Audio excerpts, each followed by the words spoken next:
All right. Okay, 1, 2, 3, 4. And, well, 5. Okay. All right.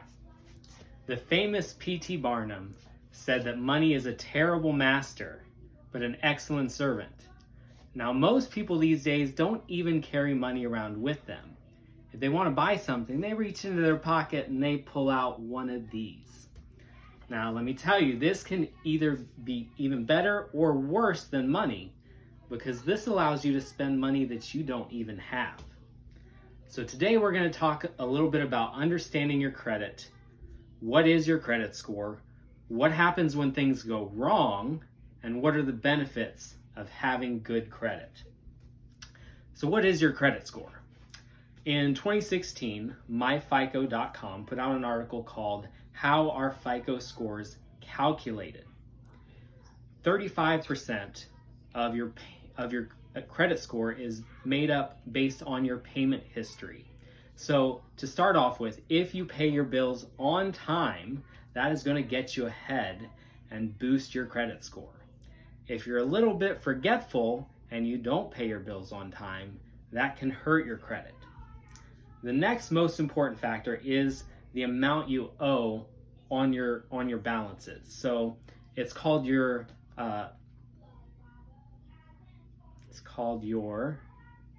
wow, my mind just went blank.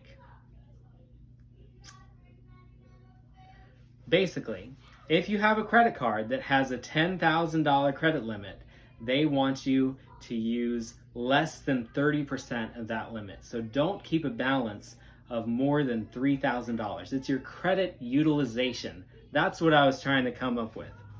Okay, 15% of your credit is going to be based on the length of your history. So someone who is younger and just getting started out is obviously going to have a lower credit score than somebody who has been building their credit for a long time. 10% is going to be based on your mix of credit, whether you'll only have one type of loan or if you have different types making up your total credit history. And 10% is going to be based on recent credit inquiries, if people have recently given you a loan. Now, what's going to happen when you use your credit irresponsibly? If you fall behind and you can't pay your bills on time, or something goes really wrong? Well, if you have too much debt, your credit utilization is going to get too high. So remember this credit card with a $10,000 limit? Let's say you spend $5,000 and you don't pay it off at the end of the month. Well, they're going to say you used too much of your credit, and that is going to have a negative impact on your credit score. So it is always best to pay your credit cards off at the end of every month if possible. Now let's talk worst case scenario. What happens when things go really wrong? You might have to declare bankruptcy. That's kind of a bad word when it comes to your credit, because that's something that is going to stay on your credit report for up to 7 to 10 years based on which type of bankruptcy you have to declare. Now, in 2021, nerdwallet.com had an article called When Bankruptcy is the Best Option. They said bankruptcy isn't the end of the world. It may even be good for you. Now, how could that be? How could bankruptcy be good for you? Well, the three main causes of bankruptcy are job loss, divorce, and some kind of medical debt. So sometimes there's something that's completely out of your control that will lead to your debt just piling up. And if there's absolutely no way that you're going to be able to dig yourself out of that hole, then bankruptcy could be a good option for you. After all, your former president, Donald Trump, declared bankruptcy 6 different times with his various businesses and hotels, and he managed to be elected to the highest office in our country. So bankruptcy is not the end of the world. It should be considered a last resort, especially if your job is somewhere in the finance industry. You might have a really hard time getting a job because a company that's involved in finance is going to see that on your record and say, well, they couldn't handle their own budget. how can we expect them to handle our budget? So it's not the end of the world, but it's not something you want to do just for funsies. Okay, now what are the benefits of having a good credit score?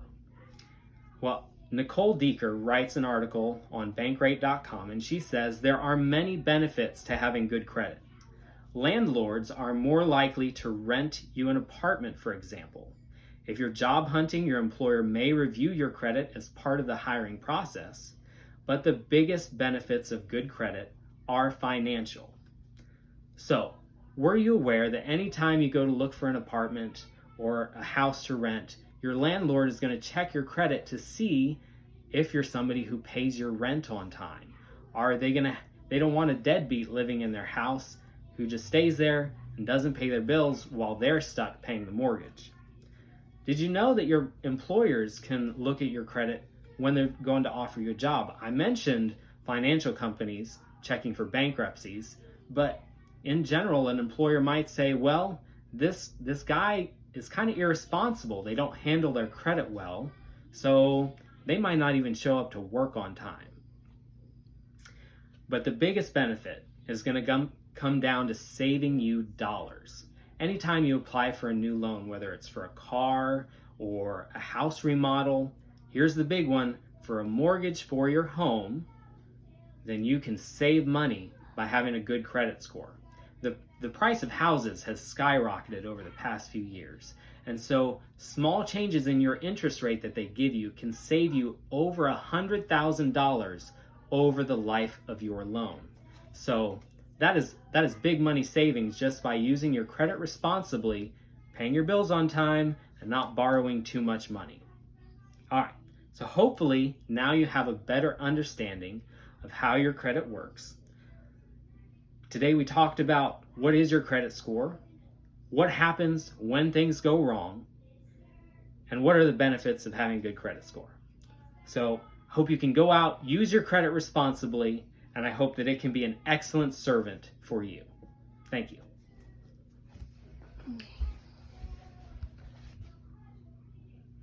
All right, Jennifer. 2. 3.